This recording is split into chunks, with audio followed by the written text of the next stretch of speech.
I think the Xbox Game Showcase for 2023 really opened my eyes to a lot of things in terms of what's going to be coming down the pipeline in 2024.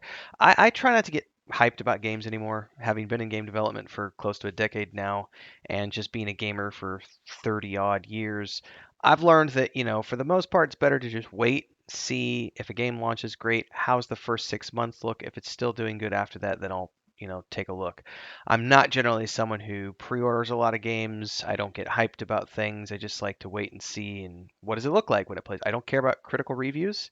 I've played a lot of games that are critically panned by people, and then I pick it up and I play it and I love it. So it's just I have my own tastes, but I'm not someone who generally pays attention to a lot of the games as they're in development because there's so many things that can happen between, you know, sharing concept art and actually finishing the product. And that goes for AAA studios as well. But I gotta say that watching the Xbox Games Showcase for 2023 and seeing all the cool games that are coming down the pipeline in 2024, oh man, it's got me salivating and really sort of chomping at the bit in terms of what's coming next year. Because as good as this year has as good as this year has been for me in terms of content creation and having lots of games at my disposal, it's just getting bigger and better every year between all the various ecosystems. I had a PS4 before I had the Series X, and I was on the PlayStation ecosystem for like 6 years, and I loved it. But I have to say, I think I've enjoyed Xbox more because the Game Pass has a lot more games that I like, and I can play in between the PC and the console. And I have Xbox Ultimate, so it's like all these shared benefits, and I think it's very much worth the money. There have been some really good titles that have come out that I've played that I've felt were worth the price of a 6 month membership alone. Halo Infinite being one of those games that I definitely feel that one was worth a AAA price tag. Um, the well, there's a few others. I don't want to get too caught up in the other games, but I have felt like the expenditure has been justified even though there hasn't been a ton of like games that are taking advantage of the bleeding edge graphics until now. 2023, the end of 2023 into 2024 looks very, very good. And one of the things I'm looking forward to the most in 2024 is this game, assuming it doesn't get delayed. But Star Wars Outlaws is just one of the coolest looking pieces of Star Wars anything that I've seen in a long time. And I love Jedi Fallen Order. Played that through 3 times. Jedi Survivor I've done once. Happily would do it again, but I'm giving it a little bit of time. And I'll go play it probably towards the end of the year one more time. Um, Great games, great visual, but this looks even more amazing to me because it's the chance to do something that doesn't have anything to do with lightsabers.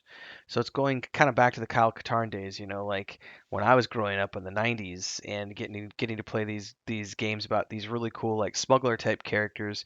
We're getting that again. And everything I've seen about Star Wars Outlaws so far has me convinced that this is going to be the next. It's Red Dead Redemption 2 in Star Wars. There's space, there's the planets. I don't know how many of the planets you'll be able to go to. But there's all of those things, much like Red Dead Redemption had, and it's just you can see it, you can go to it within the boundaries that they define. And that's pretty awesome. If they can make something that's of that level of scope, I've played Red Dead Redemption 2 through 3 times now. That game is even though it's aged a little bit, I still think that is the best game I played on the PlayStation 4 in the whole time that I had that console and played, I don't know, 100 plus games. Red Dead Redemption 2 stands out as like the best game that I played on the PS4, just hands down. Like it was amazing. So if they can pull off a Red Dead Redemption 2 with Star Wars Outlaws, I'm going to be very, very, very excited. Next up for me is Avowed. You've heard me talk about this game multiple times on my channel over the years, going back to when the first teaser trailer was launched. I've played Pillars of Eternity 1 and Pillars of Eternity 2 a couple of different times on this channel. I've done probably 40 or 50 live streams of those two games over the years, along with the guides and everything else. I love the world of Aora that Obsidian created, and I really enjoyed their Pillars of Eternity games. Um, a little less so in modern days because Josh Sawyer has made it clear that he kind of wished he had more creative room to play with when he made those games, and he felt very restricted by the fact that the fans, myself included, were like, "Hell yeah, another Baldur's Gate game! Yeah, absolutely!" Like there was so many people clamoring for that, and thankfully he respected the wishes of the people who kickstarted the game because that Pillars of Eternity game was a Kickstarter title, and that's what the fans wanted. So they literally did a fan game, and they tried to do more with the second one, which went through Fig, so it had a different type of crowdfunding. They had some investments coming in, which allowed them a little more flexibility. But it sounded like he had wanted to do a lot more with the world of Aora. And I feel like Avowed is the chance for them to finally get a chance to do that because we're in the same world, but instead of that top down isometric view where you're controlling a party of characters, 6 in the first game and 5 in the second game, this is going to be a single player RPG. Set in the world of Aora. So if you loved Pillars of Eternity, Pillars of Eternity 2, Deadfire, I think you're going to love Avowed. It's a lot different than the previous installments, but I think that's cool. I think they're just expanding upon the world.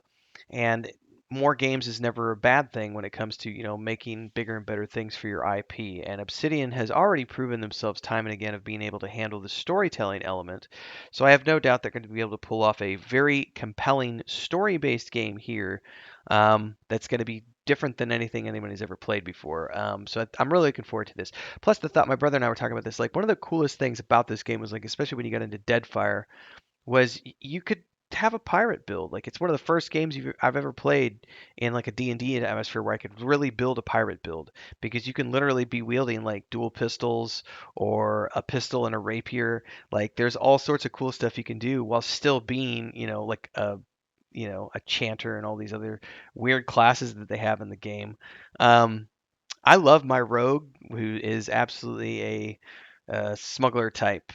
He's got a pistol in his one hand and a rapier in the other, and he's a rogue sailor, and I love that character in Deadfire. So I'm really looking forward to being able to sink my teeth into what Avowed is bringing to the table.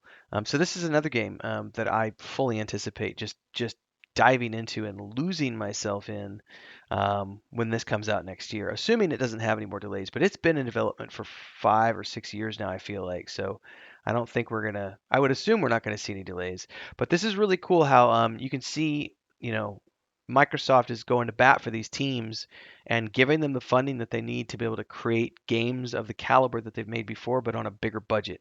It's really cool to see this taking place because these are companies we've grown up with as small indie teams, and now they're doing Grounded has been groundbreaking, quite honestly, and they've done great games. Anyway, can't wait for this one. Now, unfortunately, the Fable trailer didn't show off any gameplay, but it did show off a very impressive cinematic sequence, which is serving as sort of a teaser trailer.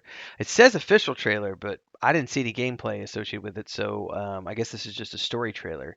Obviously, everything looks really good, and it's an interesting concept, but I need to know more about the gameplay because for those of you who have played the series, various entries in that series have been, received differently. I pretty much have the fondest memories of the first one, maybe the second one. I don't really have any recollection of the third one, to be honest with you, so I can't remember if I actually played it, but I know I played the first one and the second one, and I had a lot of fun playing those games. And they were very interesting because they were very open-ended, and you had a lot of ways that you could play your character, and it was a very fun sort of be what you want to be in a fantasy world environment setting. And they were fun. I played those on console, and they were great. Eventually, the series lost its path and went away. Kind of like, the early Dungeon Siege games were great, the first and second one, but after that, they just went to shit. So Fable is a game I'm anticipating, but I'm not hyped about. I need to know more because the CGI trailer looked good, but I need to see gameplay and what's that all about. It's kind of like Hogwarts Legacy. The game trailers looked great, but the gameplay footage also looked great. So it was like, well, yeah, this is a no-brainer. So there's some things you can look at that just look amazing and sound like they're going to be amazing, and they are amazing when you sink your teeth into them. This is one that I'm looking forward to, and I'm really hoping that it turns out to be everything I want it to be. What's up, everybody? Commercial break here. I got to give a shout out to our guild champions. It's the highest tier membership here on YouTube. We got Ancient Entity, Crazy as Relative, and Remy D. Thanks so much for your support. And of course, to all of the members here on YouTube, thanks for keeping me on the air full time. If you do like what you see and hear on my channel, don't forget to not only like, subscribe, and hit that bell icon, but please support. Consider me your Netflix, your Hulu, your Disney Plus, or HBO, whatever you want to call it. You can do memberships here on the channel starting at $3 a month. And of course, anytime you see me live or you watch a premiere, you can do super chats and stickers on those videos and super thanks on any upload you see, which allows me to keep doing this full time and paying the bills. So from Chris and I and all of our rescue cats, we say thank you. Let's get back to the video at hand. Now, I don't actually know that they've announced any sort of release date for this one yet, but they've been doing a lot of promotional material in recent weeks, and I think they originally had said a 2023 release, but considering they're still using like pre-alpha and alpha images, I'm thinking there's still another, I don't think this is a 2023 release. I think this is 2024. They've not actually said this. The reason I have this on my list is because I think it is going to be a next year game. But even if it comes out this year, it's for me, it's not going to be a game I'll play until next year because of other commitments. But Dune Awakening, I'm very nervous about this game, but also anticipating it because it's Dune. I love Dune. It looks great even in alpha stage. I love the concept art. I love everything they're doing artistically, and I love the setting. However, every single thing I've read about it says that it's going to have some form of forced PvP. And the most recent interview that the developers did, where they sat down, actually, it's the video that I've got open right now, the Dune Awakening exclusive interview and gameplay footage from the PC Gaming Show 2023. They had multiple developers on, including the like creative director of the project, and they kept talking about like going out with your clan and taking resources from another castle and the importance of having a clan to protect you and who's going to, everybody's a potential stab you in the back type thing and who can you trust. And they really did talk a lot about PvP, and it has me very nervous that this is going to be a PvP primary game, which means I won't want to play it even though I love Dune.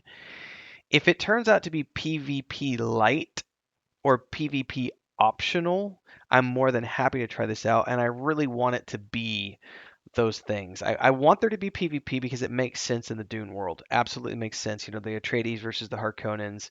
That makes absolute sense to me. If you could be one of the Fremen. I mean, there's so many cool things you could do by joining a different faction. Being able to be, of the Fremen or of the Atreides or of the Sardaukar or of the Harkonnen, like picking 5 or 6 of the start. But I don't know what they're doing here. It's a lot of it's up in the air right now. I just know that it's a survival game um, with PvP. And if I had to guess, it's probably going to launch in the same way that Conan Exiles launched, which means, kind of mandatory PvP.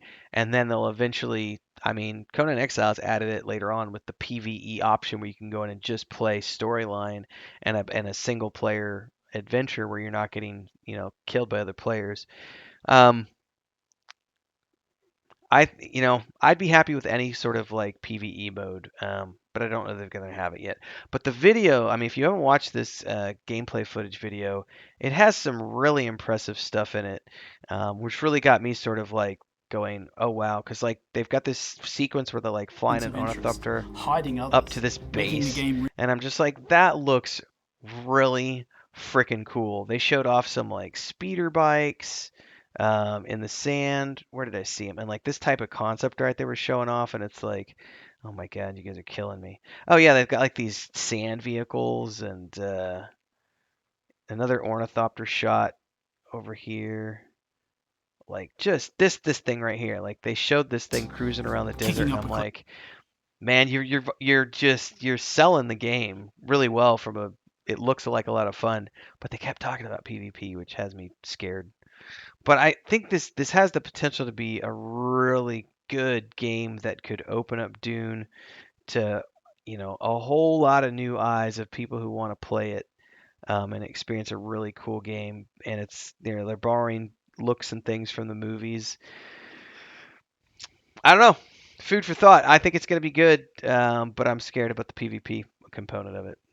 That's just my take on it, though. So yeah, there you have it, everybody. These are some of the things that I'm looking forward to in 2024 the most. Um, as busy as this year was for gaming, I'm thinking that next year is going to be even busier, or I may have to be more selective. If they continue to produce really good games for the Series X, like Avowed and so on and so forth, and we start to see more games, because as far as I'm aware, like Throne and Liberty is going to be on the Xbox Series X. Um, I'm talking multiplayer here, MMO type games. Dune is going to be Xbox Series X along with other things, PC and etc. So the more stuff that comes out of the console, the happier I am. Um, and I love Game Pass, so I'm happy to see more games coming to Game Pass because it really justifies my subscription. All the games I get to play every month, and then the exclusives that are first day whatever, getting access to them same day. Um, but yeah, lots of great games. And of course, the rest of this year we've got, Baldur's Gate 3 coming out, and then there's Starfield, which I'm going to lose myself in. I can't wait. But I can't wait to see what next year holds. And I know there's still more stuff out there that hasn't been announced yet.